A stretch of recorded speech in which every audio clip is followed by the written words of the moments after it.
Hey guys, what is up, and I welcome you to a new League of Legends video. One of my favorite things to do on this channel with you guys is essentially talk to you guys about a champion in a certain meta. Is a champion maybe too overpowered, too underpowered, perfectly balanced, things like that. And I've already done a few of these for Rengar and Jhin, and I decided to make the topic of this video Zed. So essentially the question I'm asking and will be answering throughout this video is Zed overpowered right now? But right before we jump into the actual topic of the video, I want to ask you guys the exact same question. Do you think Zed is currently overpowered? Also, if you want me to make a video in the near future telling you guys how to counter or how to beat Zed, let me know by hitting that like button. So for this video, I'll be looking mainly at two parts or two different things. First, we'll look at things that make Zed seem overpowered, and then we'll take a look at things that do not make him seem overpowered. And after all of these facts are stated, at the end of the video, I will give you my personal thought and answer this question. Now, I feel like a very important thing to look at when talking about such a topic of a champion is, well,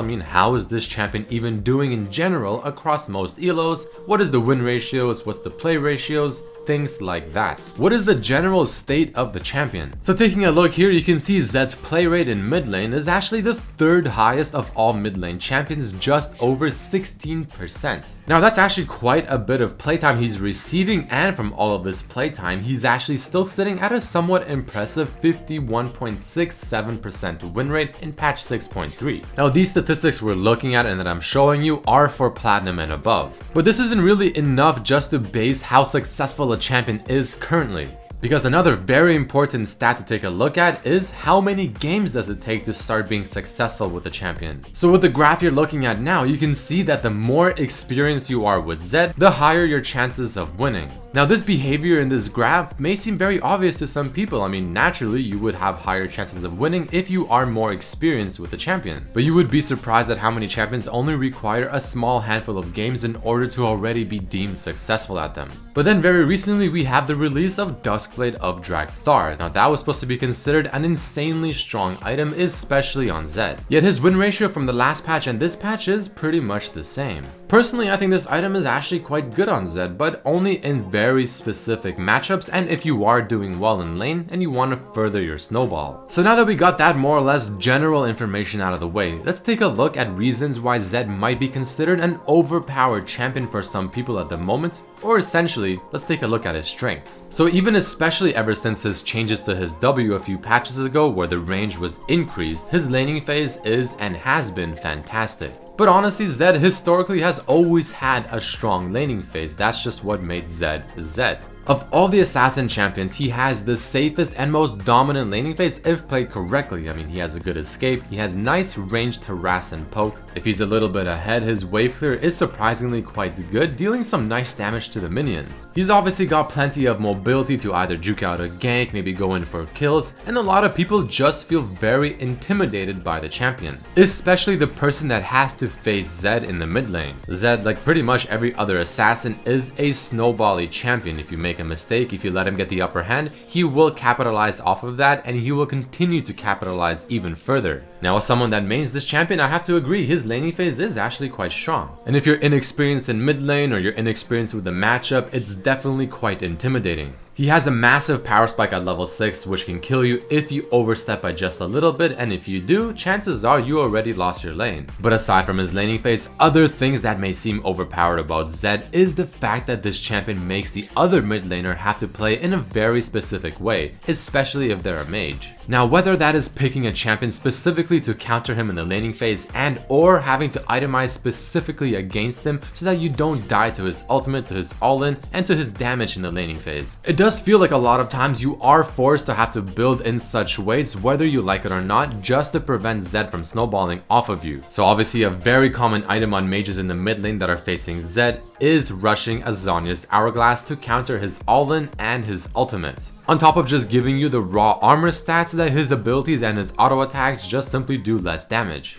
Now, him being able to force other champions to itemize solely against him obviously is a very strong trait, because on top of usually having to force the mid laner to buy Zhonya's just to counter you, the enemy ADC player will also be having to buy specific items just to play against you, such as maybe QSS Mercurial Scimitar or even something like Sterix Gauge. And all of this is done by either of the champions with the intent to counter Zed, because other than that, it's very hard to do it. Especially when we're talking about solo queue and people are not going to be picking champions that they don't want to play just for the sole purpose of beating or countering a champion. Most people in solo queue will just simply pick a champion that they want to play, whether or not it's a fantastic matchup or just a very mediocre one. But going back to that point, ADCs are also forced to buy items specifically when facing Zed, because in a teamfight, Zed is going to be gunning for either the ADC, maybe the mid laner, or any other potential squishy target. And if you do not have the items specific to countering Zed, or at least making it more difficult for him to kill you, you better hope you have the proper champions picked. And the final thing I'll talk about that might make Zed feel overpowered is the fear of his ultimate after the laning phase. So whether we're talking specifically about teamfights or maybe around 25 to 30 minutes of the game where Zed could be roaming to different lanes and trying to find targets by themselves. A very common example of this is if the enemy ADC is by themselves bot lane farming, maybe even somewhat close to their tower, thinking they're probably safe, and then Zed comes out of nowhere, ults them, and unless you are very ahead, you are probably gonna die. Or at the very least, have to blow at least one summoner spell. The amount of distance Zed is able to cover with his W plus his ultimate feels very difficult for other players to play against. But in my opinion, this concept is very similar to many other assassin champions, so maybe like Rengar or Talon. But on top of Zed being able to cover such distance and get to the target he wants to get to fairly easily, he also has a fairly good escape option with the second part of his ultimate, which is another reason why people feel very scared and annoyed when they have to face Zed, thinking that there's really nothing they can do about him. So those right there are probably the major reasons as to why a lot of people can look at Zed as an overpowered champion. But let's take a look at the opposite side of the story. What makes Zed feel not overpowered? So with his laning phase being so strong and forcing someone to rush an item against him, at the same time, I mean, you are stopping a lot of opportunities he will have to kill you by rushing that item. On top of there being a decent amount of champions that can make the laning phase for Zed much more difficult. At the end of the day, Zed again is an assassin, and assassins need to snowball, so preventing that in any way, shape or form is very important. If an assassin gets ahead by a lot, then it is of course naturally very difficult to deal with him around mid-game, whether it's Zed, whether it's Talon, LeBlanc,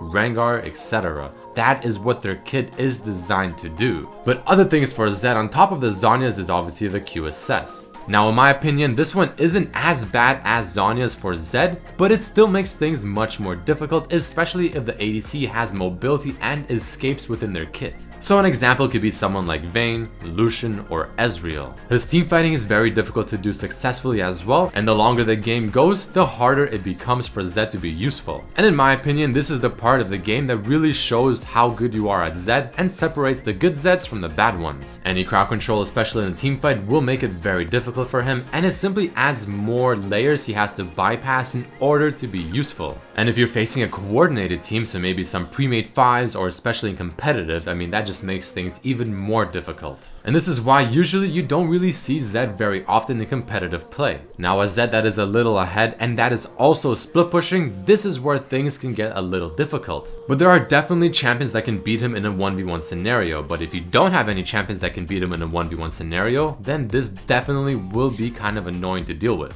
So for the most part, his weaknesses depend on the opponents, and that is for the most part how assassins work. Assassins capitalize off of enemy mistakes. Whether that is mistakes in the champion picks, or mechanical type mistakes, or even decision making mistakes. That is what assassins are designed to do. If you make a mistake, they're gonna capitalize off of it, and they're gonna continue doing that as long as you keep making more and more mistakes. And this is why it feels so difficult and so daunting facing assassin champions like Zed, because again, you are not allowed to make too many mistakes. So let's finally go back to the beginning of the video and revisit the initial question. Is Zed overpowered right now? In my honest, truthful opinion, no, I don't think he is overpowered, but on the other hand, I don't think he's underpowered either. To me, Zed is in a pretty good spot at the very moment, where he's definitely viable in certain games or if you have enough skill to play him to a certain level. But there are many ways to make Zed's life in a game much more difficult, you just have to know what they are. And I believe this applies to pretty much any assassin. Duskblade of Drakthar didn't really seem to have that much of an impact on Zed's overall power, but that could have been because of the nerf to his ultimate as the item came out. But personally for me, whenever I'm playing against a Zed in the mid lane, unless the player I'm facing is just flat out better than me, I don't really have too many issues. And that about wraps it up for this video, guys. If you did enjoy it, if you want me to make a video teaching you guys how to beat Zed or how to counter Zed, make sure to hit that like button. Also subscribe if you haven't, check out my other videos as well, and here are my favorite answers from the previous videos. Question: what champion do you want to see back in the meta? But I thank you all so much for watching, hope you learned something new or hope this video was entertaining, and I hope to see you for the next one as well. Peace.